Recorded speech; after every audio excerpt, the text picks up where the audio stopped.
menjadi orang tua yang siap memfasilitasi aktualisasi potensi anak, sehingga memiliki karakteristik pribadi yang dibutuhkan di masa depan, orang tua perlu menyadari adanya kesenjangan pola pikir, sikap, dan perilaku antara anak dan orang tua yang perlu dijembatani agar tidak menjadi pengganggu relasi interpersonal orang tua dan anak.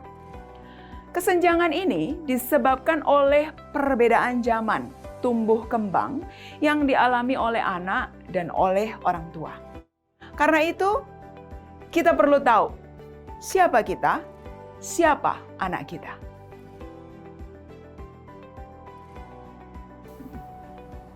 Halo, salam sejahtera bagi kita semua. Saya Pinkan Margareta. Pada sesi kali ini kita akan mempelajari karakteristik generasi pada anak dan orang tua menurut McCrindle. Mengacu pada karakteristik generasi yang dikemukakan oleh McCrindle, maka berikut adalah hal-hal yang menjadi kesenjangan antara orang tua dan anak. Yang pertama adalah gaya kepemimpinan. Generasi orang tua terbiasa dipimpin dengan gaya mengarahkan, mengkoordinasi, menuntun, sehingga jika tidak dengan sadar berusaha berubah, maka orang tua akan mengadopsi gaya tersebut dalam mengasuh anak. Sementara, anak-anak lebih menginginkan gaya kepemimpinan yang memberdayakan dan menginspirasi.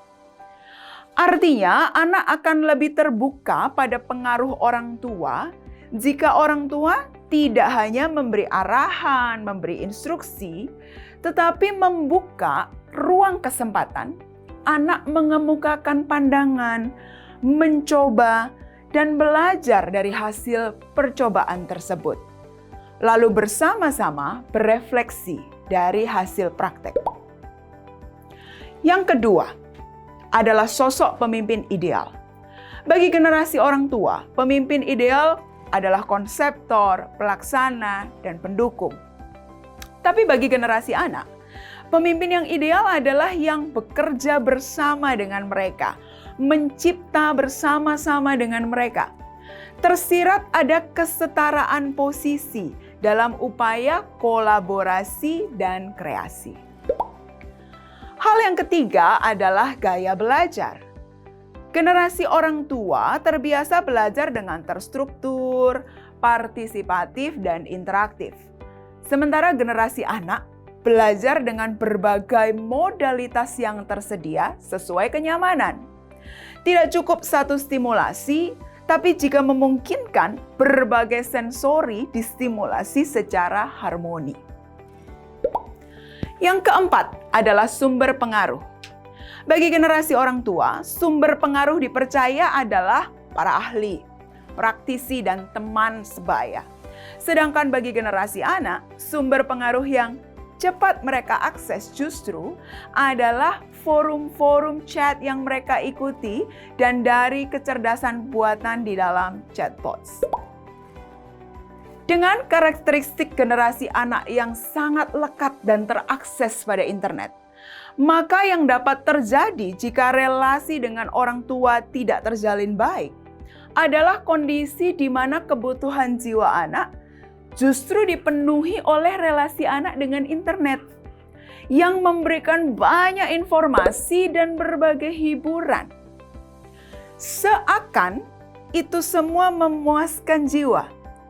Akan tetapi, ibarat makanan cepat saji yang memberi dampak kenyang tapi kurang seimbang nutrisi yang dibutuhkan tubuh, demikian juga informasi dan hiburan di internet seakan membuat jiwa kenyang, tapi kurang memperoleh nutrisi yang dibutuhkan jiwa, yaitu kasih sayang yang tulus, kompetensi nyata, dan kemandirian. Dampaknya justru muncul fenomena jiwa yang mengalami kebosanan, kejenuhan, dan dapat mengarah pada gangguan kestabilan jiwa.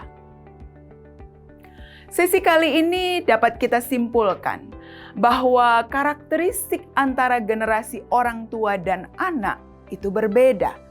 Dari sisi gaya kepemimpinan, sosok pemimpin ideal, gaya belajar, dan sumber pengaruh.